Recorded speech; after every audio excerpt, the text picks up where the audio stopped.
Hey guys, welcome to the third devlog in my still untitled Project Barcade game series. I have basically been working on this bad boy all weekend, but I am super pumped with where we're at right now.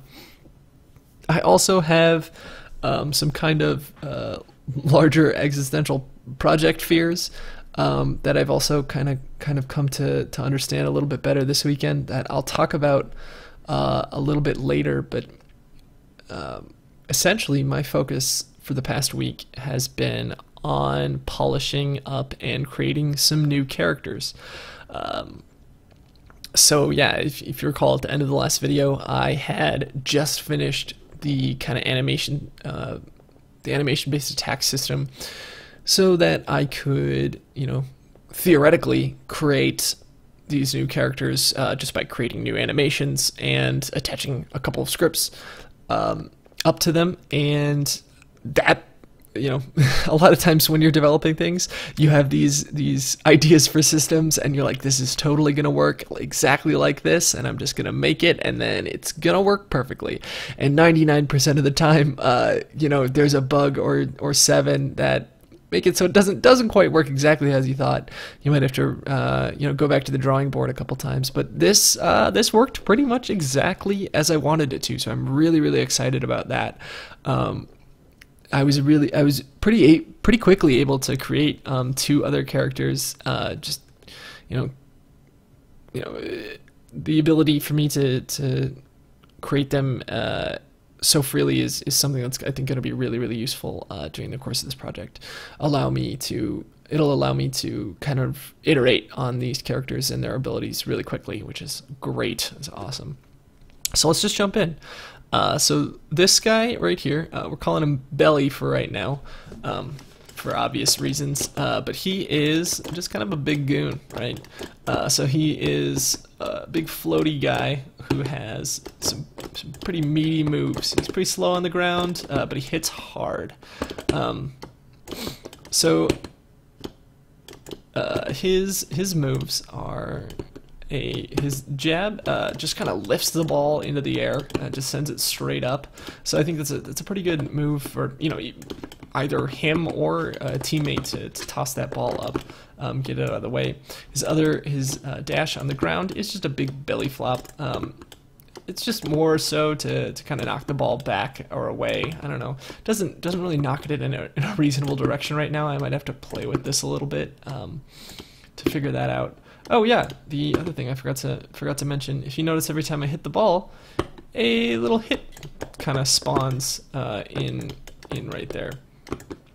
So I added some hit effects, and I added some pooling for just things like that. There's another thing that uses the pooling that I'm not going to talk about yet, but you'll see it later in here. But yeah, so every time that the ball gets hit, it plays a little hit effects animation. This can be added to pretty much any object in the game, and it can be configured to be different for different objects, which is great. And again, just another way to be flexible about how we're doing things, so I can quickly change things, but reuse a lot of the same code.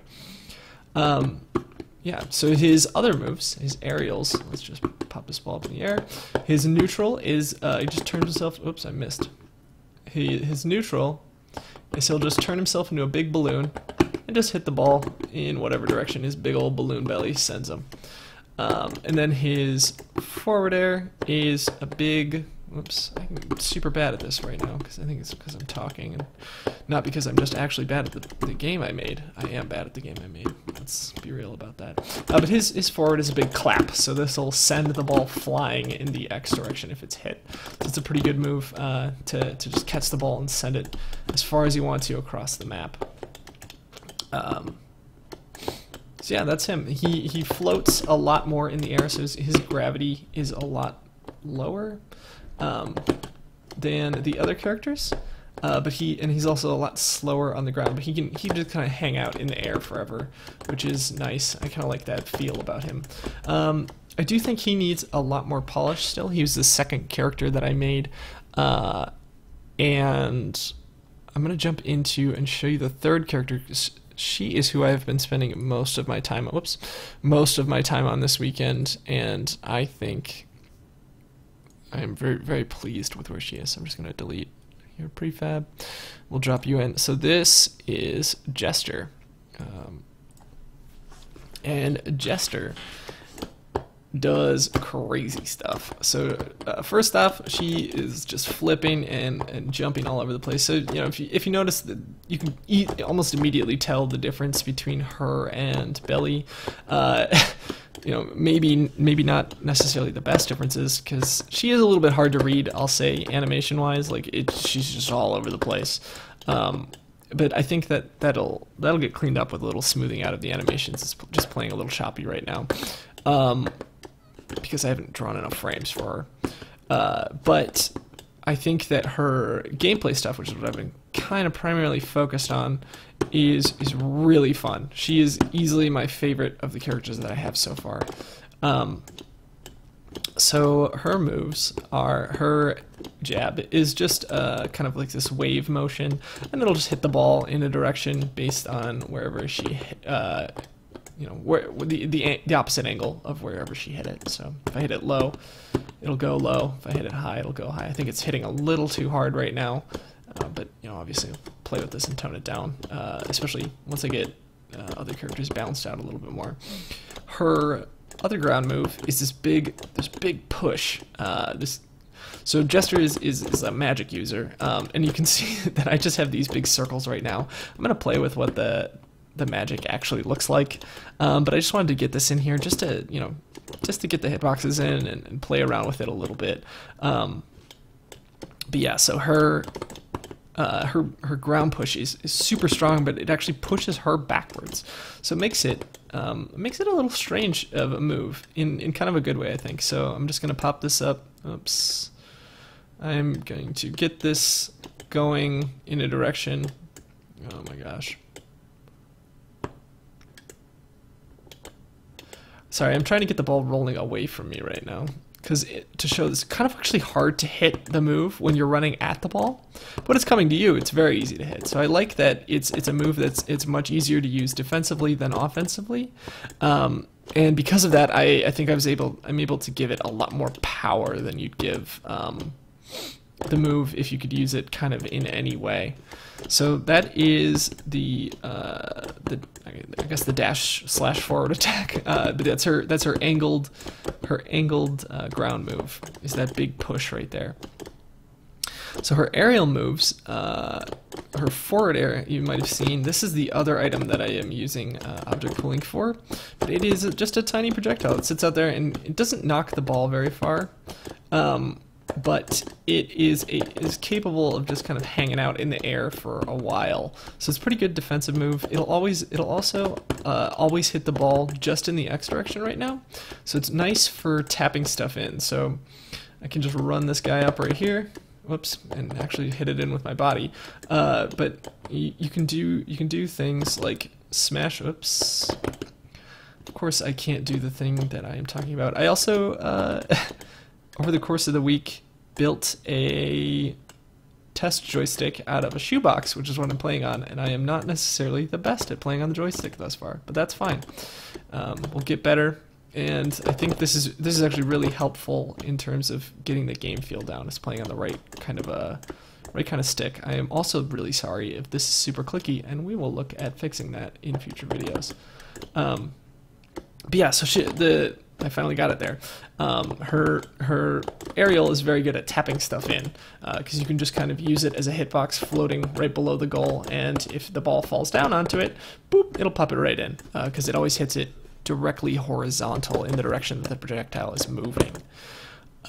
So that's that. And then lastly, let's see, I'm just gonna score the goal quick, because it's easiest to show. It's easiest to show this if something is on a platform. It's not necessarily easy to do by myself. Okay, so her last move, her neutral aerial, oops, I'm gonna screw this up 50 times. Her neutral aerial is really fun. So what it is if you see, I'm just sitting there and it doesn't look like I'm doing much, right? I'm just this glowing purple area behind me, and then I just fall down. But if I catch the ball during that time, I grab it and throw it around. So she wheels it around herself and just chucks the ball. This move I am super excited about. So I want to make it so that this move is both pretty strong but has like huge downsides to it. So if you catch this thing like kind of anywhere in the middle of the map, so like vertically, this middle third of the map, you can pretty much throw it the entire map and get the ball to go where you want it to. See, like that, I can just score a goal from across the way, basically back to my goal. But if you miss it, you just sit there forever. And also, if you're facing the wrong way when you throw it, you're going to throw it into your own goal. And then the other thing too is I have the hitbox in like a really strange place. It's only behind you. So if the ball hits your face, it doesn't do anything. The ball has to come behind you. Let's show the hitbox really quick on what this looks like. So let's just look at Jester, and we'll just look at this circle collider specifically. Whoops. So you can see it's got to land right there behind you. If it doesn't, it won't go in. So it's pretty easy to hit from below. So if the ball is down here, but doing that doesn't do much. So I'm okay with that too. There's also kind of an unintended bug with that. If you watch, when I am done with this animation, I pop way up into the air, and that is not me jumping. That is just the ball and Jester colliding again. As she lets go of it. So when I grab it, we turn the ball kinematic, we turn off all its colliders, and basically just say, hey, like hold your horses for a second. And then when we let go, we turn everything back on. I'm probably gonna experiment with making that be a little, like making that delay a little bit longer, but I do really enjoy how she just kind of pops up into the air after she does it. So that jump animation you're seeing is actually the ball colliding with her. There's nothing that's actually setting her to jump like that, but I really liked it. I think I want to keep it in. But yeah, so this is Jester, and she is feeling really good. I really like running around as her. Having these big magic shots that also push you backwards and kind of hold you in different places. I feel like she's got really good. She's strong, right? Like I can score goals pretty easily if I'm actually trying. She has a couple of ways that she's very good at hitting the goal, but at the same time she's a little bit strange to play, and I think that's okay. Like you can have her be strong, but because like just the way she moves is different, and you have to sacrifice things as you're playing her. Whoops! See there, I scored on my own goal because I didn't neutral in the right direction. But yeah, like Belly, I can, he has a couple things where that I kind of want to iron out, where he can just run up and hit basically the same small combo every time to just get the ball right in. Just run it up, run it down mid, if you will, and just get the ball right in there. But Jester has those too. Everybody's gonna have those. But Jesters are strange, and they're in weird spots. They're not just running it up and hitting it in like that. It's aiming yourself in front of the ball while facing the goal you want to be, then letting go of the stick and hitting go. I really, really like that. I'm like in love with this throw and in love with this move too.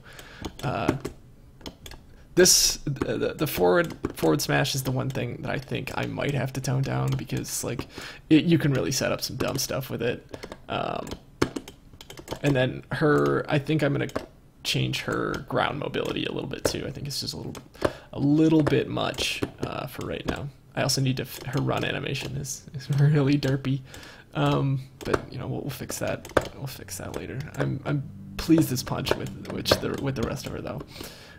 So yeah, that's kind of what I've been focusing on. And the reason I have been focusing so heavily on the characters is because I've realized a little more fully now that this is a multiplayer game, and the way I like to test things in the game is to do it do a thing, immediately test it like 4 or 5 times, see how it feels, go back, tweak, test it again, tweak, test it again. Doing all these things and in like 30-second, 2-minute bursts, over and over again, until things feel good. And that is how I am comfortable, designing and developing most things, not just games, but visual design and web development that I do in my day-to-day. Doing small things like that. That's just kind of like how my brain works, how I'm able to do things. But some of the things in this game are going to require multiple people. So that means I'm just going to have to take a leap and say, hey, so let's take the genie minigame, for example. I can make the mechanics of that game where I can say, hey, you got to hit the lamp into the genie, and cool, I can do it, and it works, and like, maybe hitting the lamp into the genie is fun, but understanding the impact of throwing the genie minigame into the game and saying, okay, hitting the lamp into the genie, it's funny, right? Because we'll put some funny animations on the genie and XYZ. But is it like worth doing in the game? And that is a question that I will not be able to answer by myself. I will need other people to help me test these things, but I won't be able to iterate quickly on them. Because I'm not going to be able to have my friends just sit there over my shoulder and while I go, oh wait, let me redraw these frames for 30 minutes and tweak these things and do that, the other, and like they bore them to tears. So what I'm going to have to do is I'm going to have to, if I really want these things to be in the game, I'm going to have to kind of create them as a leap of faith and then test it over the course of a night, and say, hey, I think this is good. I think this is working. This is not at like a larger level, but not at the same like tweaky level that I will be used to. So that's something that I'm a bit nervous about. And because of that, I've backed off and begun to focus on these characters, because these characters are things I can affect all the time, right? Because moving around and being one person, bopping around, scoring goals, like that it's kind of the core of the game, and it's something that I can affect. So that's what I'm going to focus on for right now. I want to get a couple of these characters down and feeling good and free of bugs, which I'm surprised we didn't see as many of them as we have, as I have in the past, 2 hours or so during when I was showing off the characters earlier. But yeah, I really want to get those characters feeling good and the base game feeling good, and start playing that and see how people are liking that before we move in. And I think I'm probably going to end up going 1 or 2 mini games at a time from there in between different sessions with my friends. And that I think is going to be the new approach. Whereas, like, originally I was going to be sketching the mini games alongside these characters and trying to keep everything at relatively the same fidelity level. But I think what we're going to end up with is much more polished characters and much more low fidelity mini games at the same time. Just to try to get that game feel working the way we want it to. And who knows? I may end up cutting the mini games altogether just because it's kind of a black hole that I can't deal with on my own. But yeah, we'll see. Only time will tell on that one. But yeah, so this is where we're at today. I am loving the Jester character, and I'm hoping to kind of take what I learned from her and apply it to some of the other characters that we'll make here in the future, and some of the other ones we have made. You notice I didn't show Kid Ninja because I did not work on it much since the last video, so he's just missing a bunch of things. I kind of realized I'm at a little bit of a loss on what to do with a couple of his moves, so I just need to play around with that a little more and figure out what to do with him. But he's gonna stick around. I just need to figure out what to do with him first. But yeah, so this is it for this devlog, I think. Thanks for watching, guys. I'll catch you probably not next week, but in 2 weeks. It's Memorial Day. But yeah, thanks. Bye.